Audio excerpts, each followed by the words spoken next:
He was mocked as a quack by Hitler's own generals, yet no doctor spent more time with the Führer than Dr. Theodore Morell.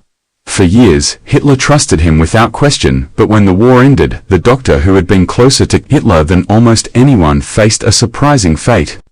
This is the strange story of Hitler's personal doctor, and how he managed to walk free while so many others in the Nazi leadership faced justice.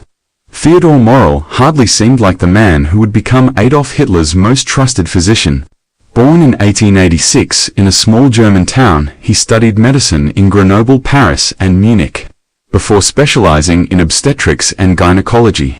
By 1913 he had completed his doctorate, then served as a ship's doctor, and later as a battalion medical officer during the First World War. After the war in 1918, he opened a private practice in Berlin. Funded partly by his wife's wealth, the practice was outfitted with the latest medical technology and quickly drew wealthy patients who came seeking quick cures for ailments of the skin and digestive system. Morell built a reputation so strong that he was offered prestigious positions as the personal physician to the Shah of Persia and the King of Romania, yet he declined both opportunities. His methods were a curious mixture of conventional treatments and bold experimental practices, and while many in the medical community questioned his approach, others praised him for getting results when others failed. This unconventional style is precisely what caught Hitler's attention. In 1935, Heinrich Hoffmann, Hitler's personal photographer, suffered from crippling stomach cramps that no doctor had been able to relieve. Morell treated him successfully, and Hoffmann soon became Morell's most enthusiastic supporter, declaring that this was the doctor who could do what others could not. Through Hoffmann's introduction, Morell entered Hitler's world, and his life would never be the same. Inside Hitler's inner circle, however, Morell was viewed with suspicion and even contempt. Albert Speer dismissed him as careless, while Heinrich Himmler doubted his remedies so much that he tested one of Morell's vitamin formulas, suspecting it contained methamphetamine. Rivalry between Morell and Dr. Carl Brandt, Hitler's escort physician since 1934, was bitter and personal. Others whispered constantly that Morell cared more about money than about the well-being of his patients. Yet, in 1936, Hitler once again found himself suffering agonizing stomach cramps that nobody else had been able to cure. Morell boldly claimed that he could succeed where others had failed. He prescribed a combination of vitamins and a probiotic strain of E. coli bacteria known as Mutaful, highly experimental at the time. The results were astonishing. Within days, Hitler's cramps eased, and even a persistent leg rash began to clear. To Hitler, this was proof that Morell possessed extraordinary medical skill. Almost overnight, the doctor became part of Hitler's household at the Berghof, and his presence was welcomed at Hitler's side during travels. Hitler's reliance grew so deep that he would sometimes stop his personal train mid-journey just to receive Morell's injections. Any concerns voiced by others were dismissed immediately. Hitler rewarded Morell's loyalty with honors, bestowing upon him the honorary title of professor, awarding him the prestigious Golden Party badge, and even presenting him with the Knight's Cross of the War Merit Cross. Morell meanwhile turned this closeness into a financial empire. His vitamin supplements were sold through the German labor front, and his Rustler powder marketed as a delousing agent found buyers in the Wehrmacht. These ventures, combined with an annual salary of 60,000 Reichsmarks, earned him an estimated fortune of 7 million Reichs. To critics, this was evidence that he was profiting immensely from his privileged position. Yet Morell's greatest skill lay not only in medicine but in psychology. He radiated confidence and gave Hitler reassurance when others hesitated or offered doubts. This made him indispensable. But what exactly was he giving the Führer, and what were the consequences? Morell's detailed medical diaries reveal that Hitler received 74 different substances in 28 mixtures over nearly a decade. These came in the form of pills, injections, and other delivery methods. Sedatives, stimulants, and even compounds with toxic properties made up the list.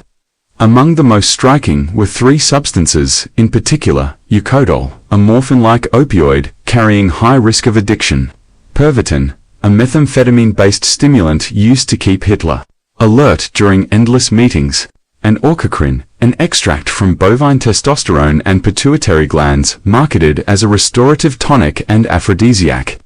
Morell's reach extended beyond Hitler himself. In March 1939, when German troops occupied Czechoslovakia, Czech President Emil Hácha collapsed during tense negotiations. Morell administered a stimulant injection, almost certainly laced with methamphetamine, reviving Hácha just long enough to sign terms favorable to Germany. This showed how medical intervention could be wielded as a political weapon, yet Morell's authority was not absolute. When Reinhard Heydrich was gravely wounded in 1942, Morell recommended using the new drug penicillin. Himmler's physician Karl Gebhardt dismissed the advice, and Heydrich died of infection days later. This revealed how rivalries within the regime could outweigh even Hitler's own doctor's influence. Doubts about Morell intensified in Etenjo by Sith. Dr. Ernst Gunther Schenk examined Morell's so-called anti-gas pills and discovered they contained strychnine and belladonna, both toxic in higher doses. He tested them on himself and was violently ill. When presented with this evidence, Hitler refused to consider it, instead dismissing Schenk, Brandt, and Hans Karl von Hasselbach while keeping Morell close. Hitler's loyalty endured even as his health deteriorated rapidly. Historians now believe that Morell's drug cocktails may have accelerated Hitler's decline and influenced his mental state in the final years of the war. By 1945, Hitler was dependent on Morell's treatments to an extreme degree. Inside the Vorbunker, under constant Soviet bombardment, Hitler demanded his daily injections as if they were the only thing keeping him alive. Morell's role now had a darker tone, as his bag contained poisons as well as medicine. On April 20, 1945, Hitler's 56th birthday, he ordered Morell and other staff to leave Berlin. The 9-year relationship was suddenly over. Before departing, Morell handed out cyanide capsules to Eva Braun and to Joseph and Magda Goebbels. Others in the bunker requested the same. The doctor who once promised to heal Hitler's stomach now supplied the tools of suicide. On April 23, Morell left Berlin by air, taking with him years of secrets about Hitler's health and drug use. He was eventually captured by American troops on May 18, 1945, and imprisoned at the former Buchenwald camp. Interrogators described him as unkempt, overweight, and in poor health. The Allies pressed him for details about Hitler's condition and the influence drugs may have had on his decisions. Few men alive knew more about Hitler's private life. Yet after weeks of questioning, the Americans released him without charges. Despite his proximity to Hitler, prosecutors lacked evidence to convict him of war crimes. This decision revealed the complexities of post-war justice, where personal closeness to the dictator did not automatically equate to criminal responsibility. Morell walked free, while others did not. Dr. Carl Brandt, for example, was tried at Nuremberg and executed for crimes against humanity, as he had overseen the Nazi euthanasia program that killed thousands. The contrast was stark. Morell was judged to be a personal doctor, whose influence came through care, not mass murder, whereas Brandt's direct role in systematic killings sealed his fate. After his release, Morell returned quietly to Bavaria, but his health collapsed under stress and humiliation. His medical career was ruined, colleagues shunned him, and he lived out his final years in obscurity. On May 26, 1948, he died largely forgotten, his once powerful influence erased from memory, except as a grim footnote in history. Meanwhile, the doctor's trials gave rise to the Nuremberg Code, reshaping global medical ethics by insisting on voluntary consent for human experiments and strict measures to reduce risks. Morell's story stands as a reminder of how ambition and opportunism can draw ordinary professionals into serving catastrophic regimes. He began as a respected doctor for Berlin's wealthy, but ended as the man who kept Hitler functioning during the darkest years of the war. His life shows how easily medicine can be twisted when loyalty to power overrides loyalty to patients. If you found this story compelling, you might also be interested in what became of Hitler's bodyguards after the war, so make sure to like this Video subscribe to the channel and enable notifications for more explorations of World War II history. Asterisk.